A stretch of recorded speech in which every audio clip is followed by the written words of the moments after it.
Thank you, Laura.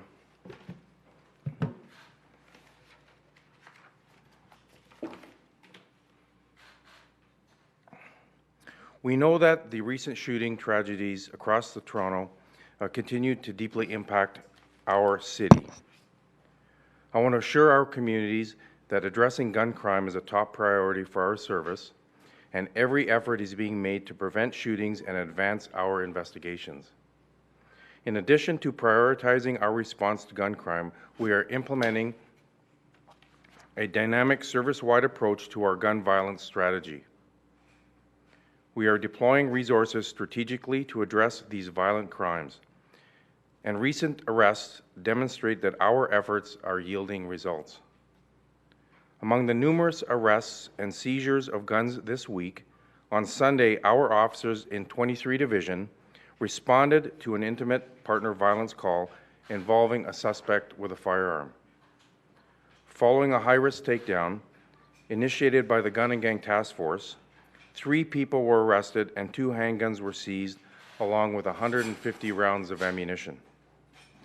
A laser sight for a semi-automatic handgun was also seized. In 2024, shooting events have increased by nearly 74% compared to this time in 2023.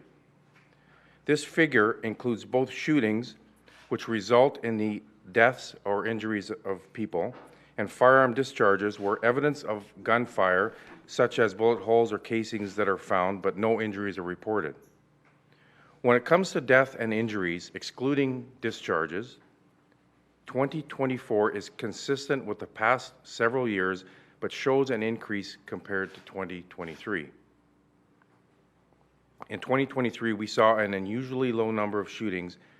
This was an outlier. There have been 24 shooting deaths so far in 2024, compared to 24 in 2022.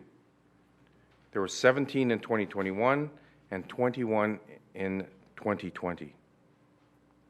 Overall, shooting incidences in Toronto have been decreasing since 2019, with gun violence in our communities reaching a 10-year low in 2023. On this screen, these are just a few of the guns we have taken off the streets. This year, Toronto Police have made 494 arrests for firearm offenses. We've laid 2,242 charges, and we have seized 363 crime guns. In 2023, we also seized a total of 801 crime guns. Over the coming weeks, we will share more information about our proactive efforts to deploy resources and prevent crime in our affected communities. Now I'd like to turn it over to Staff Superintendent Joe Matthews, who will tell you about our new tow truck task force. Thank you, Deputy.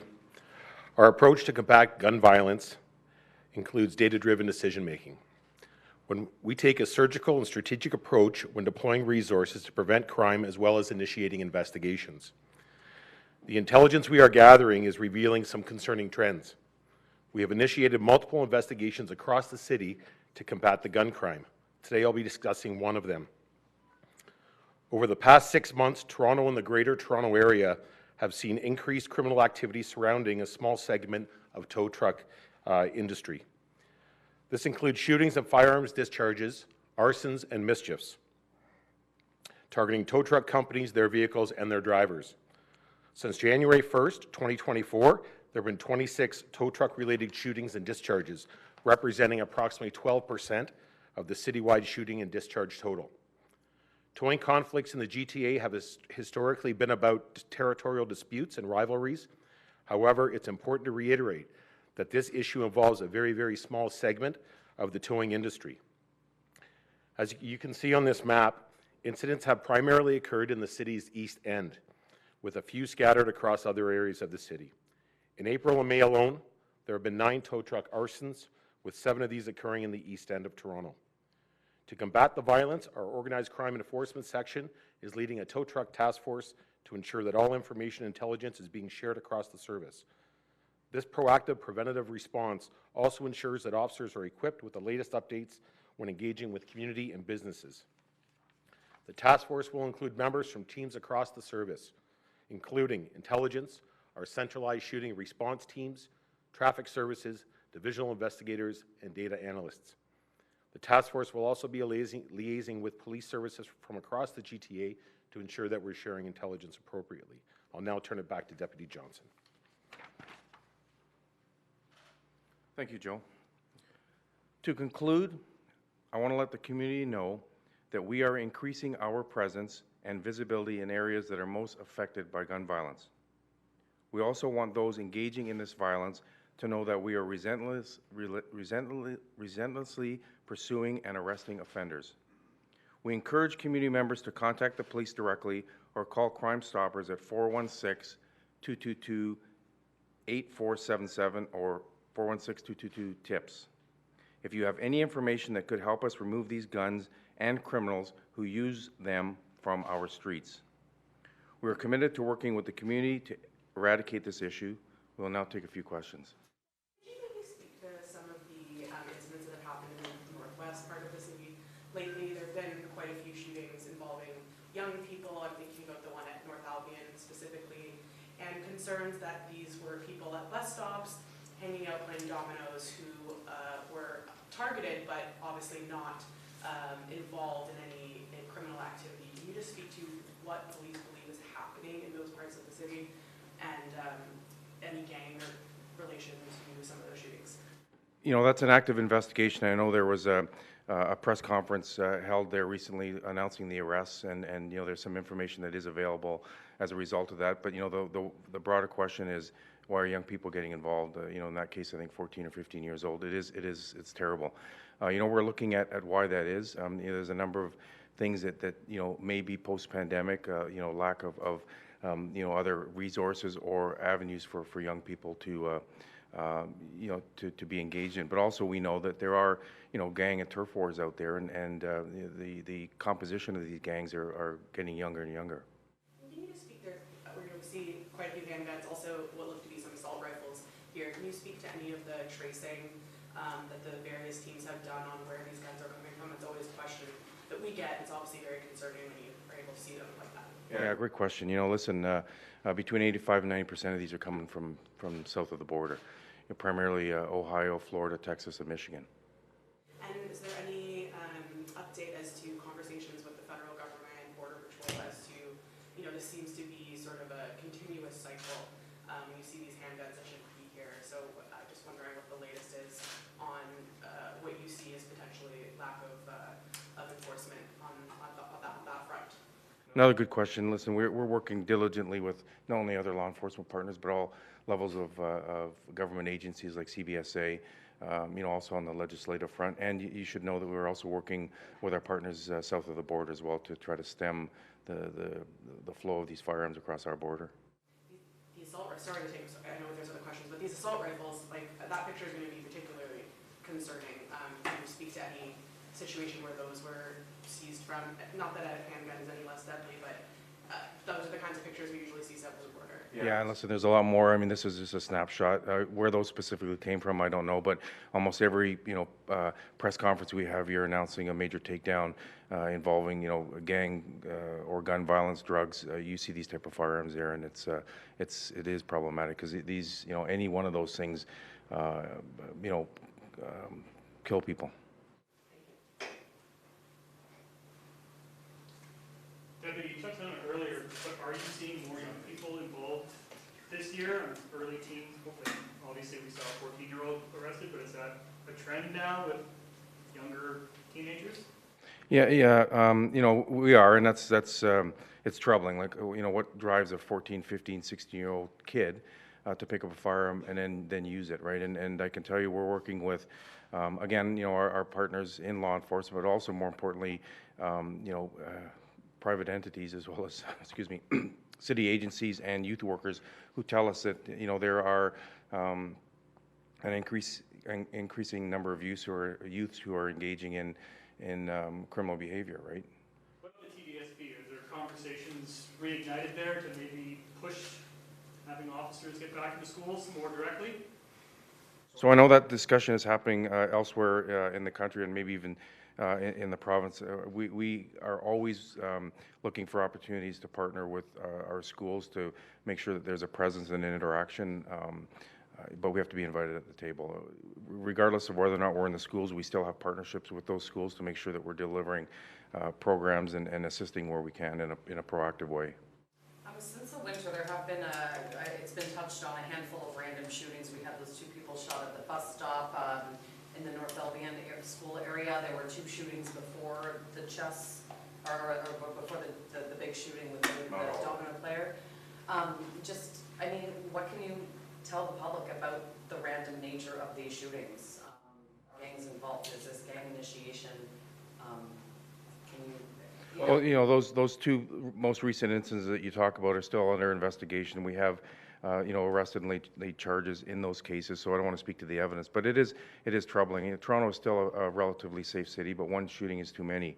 And, you know, when it's focused on a certain area, we have to ask ourselves, why is it happening there? And also, who is involved? You know, why is it that we're finding, you know, young people more and more involved in this? And I think, you know, to what I alluded before, it's a gang, a turf warfare, and you know, they're recruiting and engaging kids. With the arrests that you talked about, arrests, I think over 400 people have been arrested for firearms offenses. Do you have like any information on ages? Are you seeing a trend of younger people being arrested for? I can get that for you. I don't have the specifics on that here. Deputy Chief, is the tow truck violence spilling over into the wider community? What's going on there? Are people getting harmed as a result of that, or is this strictly internal? You know, it's still, you know, as I think Joe mentioned, this is a small segment of that industry who are, you know, are out there to do what the public needs them to do in times of accidents and that kind of stuff. It is largely an internal issue right now. It's not the public that's being targeted this, but you know, anytime these acts of violence occur in the public, there's a potential for innocent people to get hurt and hit. And then just come back to arrests and seizures, you did a press availability earlier this week with respect to vehicles. When you're taking firearms off the street, as your photographs show here, is this a drop in the bucket compared to what's really out there? Well, I mean, you don't know what you don't know. I don't know. I mean, we were taking a lot of firearms off the street. We were very proactive in a lot of the things that we're doing, but, you know, it is problematic when these firearms are coming across the border. You know, are we making a difference? I think so. But when you see shootings that are up, you see our shooting homicides up, it is problematic. But this is all reactive, right? Is there anything proactive in what you're announcing today that will give some confidence to people that there may be fewer shootings, killings, et cetera, going forward? Well, yeah, I mean, listen, the whole reason for our tow truck task force to be stood up is to hopefully stem the tide in that. And you know, there are things that we're doing proactively, you know, with youth and you know, with folks involved in gang life as well, to do some preventative, proactive work. It seems like these are 2 very different issues, though. We've got the gun violence, and even though there are some guns spilling over into the tow truck violence, but these, like, I don't want to confuse this. These are 2 very separate issues, right? Well, gun violence, no matter what sector is perpetrating it, has the potential to hurt anyone, right? And so while they might be driven by different, you know, for different reasons, it's still, you know, an act of use of a gun in public. Right. I mean, why tie these 2 questions together? Because it seems like you said, the tow truck situation is kind of an internal thing, and this gun problem is just getting worse. And Well, because yeah, thank you for that. Well, because you know, we release our statistics on gun violence, which includes shootings and discharges, and those numbers include the numbers that come from the tow truck dispute. And so we just want to explain why there's a potential increase, or what the increase is as a result of. So while I get what you're asking me, you know, they're separate, but why are we reporting it? Just to explain the numbers. Deputy, in the picture of the guns, obviously I can't tell, but it looks to me that potentially some of them are modified. Can you just speak to, is there an increase in that? I'm looking at the one in the top left corner, for example. It looks a bit strange to my eyes, but I'm just wondering if there's a concern about modified weapons. Is that happening before they come across the border? Is that increased danger to the public? Just wondering if you can speak to that. So I don't know where these specifically came from, but we do seize a number of firearms that have been modified in different ways, including, a lot of them here you'll see have high-capacity magazines, which, are not allowed in this country. We seize laser sights, like I mentioned earlier. There's a whole bunch of these things that that we are seeing, and it is problematic. But any one of these firearms, whether they're modified or not, is a problem. We're seeing more gun issues, but gun fatalities are down, if I'm not mistaken. Is that accurate? No. It's not. I thought you released numbers a few weeks ago, and in the first 6 months of this year, while gun violence is on the rise, gun fatalities are down. Yeah, I mean, listen, I'd have to look at the, the specific numbers that you've talked about. Yeah. I have to look at that to be able to comment properly on it, sorry. Deputy, just coming back to young people, we even saw an armed robbery on Queen Street West of the business where you guys seized a handgun, arrested one of the suspects who was only 15 years old. Can you talk a bit about how these guns are getting in the hands of 15-year-olds? Is this all gang related, or? The easy answer is to say, yeah, it's gang related. We're looking at all that. Again, that's an active investigation. We had an arrest yesterday of 4 individuals. I think 2 of them are young persons as well. How are they getting these firearms? And when we are doing some work in that area to find out where they're getting them from. But like I said, 85 to 90% of these firearms are coming up across the border, and it's a lucrative business selling firearms, right? Last question.